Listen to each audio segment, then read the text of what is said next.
Hi! Panibagong araw na naman para sa katulad kong ganito ang trabaho. At oo nga pala, andito kami ngayon sa palaruan ng mga bata. At kakarating lang namin na time check, it's already 4:30 ng hapon. At kita mo yung araw, medyo mataas pa at ganito kalawak yung palaruan nila dito, which is Riyadh Park. Dito sila nagtatambay yung mga amo ko. Naglalaro yung mga bata.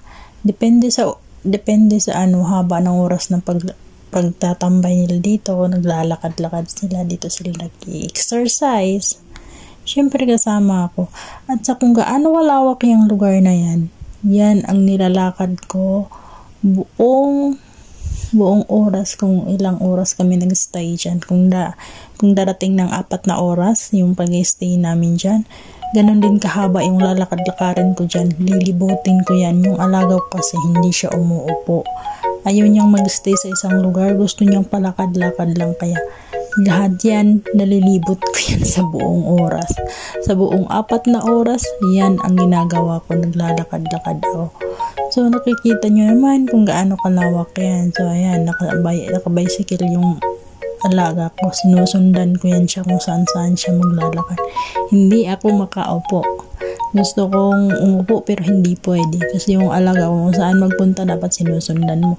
Kasi obligasyon mo siyang bantayan. Even though yung mama at papa na andyan naman. So, ayun nga, ginabi na kami. Nakakita pa ako ng pusa. Ginabi na kami. Kung anong oras man kami uuwi, ganun din. Saka lang ako makapag-upo. Pero hindi pa rin ako nakakaupo dyan. Kaya dahil pag-uwi, maghugas pa ako ng plato. At yan yung palaro. May pusa palang makulit dito. Ayan maliit na pusa. Makulit na cute. Tumatakbo-takbo siya kasi hinahawakan. Kung ayaw yung magpahawak, nakikipaglaro yan. Ayan. Hinahabol-habol pa namin yun ng alaga ko. Ang cute-cute lang kasi niya Masarap niyang dalhin sa bahay, alagaan. Ang cute ng mga pusang to. Hindi naman to inaalagaan dito. Dito lang to sila sa palaruan nag-stay. Dito lang yung bahay nila. Parang shelter na rin nila.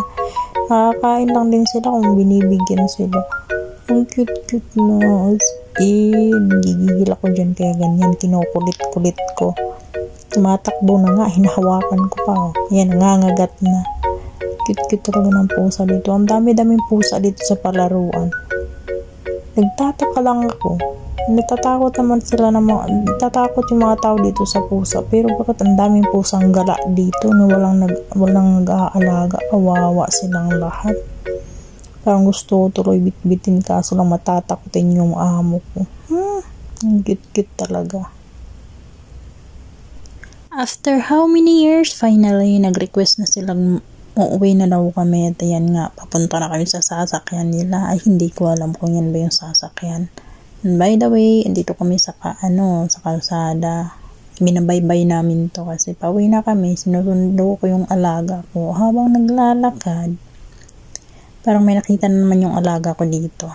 Ayan mga pusa. Ayan lahat yan, mga pusa. Gustong-gusto niya yan puntahan. Tsaka gusto niyang hawakan. Ayan nakakita siya ng pusa dyan sa upuan. At yan na yung tinutumbok na gusto ng puntahan. Bis na nagre-relax yung pusa, natatakot. Kasi gusto niyang ambahan. Yan, hawakan ko lang siya. Kaya ganyan. Kaya papunta naman kami dun sa sasakyan. Hinahanap din namin yung alaga kung isa yung kapatid nitong alaga ko. Kaya yan, binabaybay namin yung daan. Pauwi na kami yan Habang patungo na kami sa sasakyan, nakakita pa yung alaga ko ng pusa. Yan, nakahiga sa upuan. Ang cute-cute ng pusa. So hanggang dito lang tayo guys. See you tomorrow.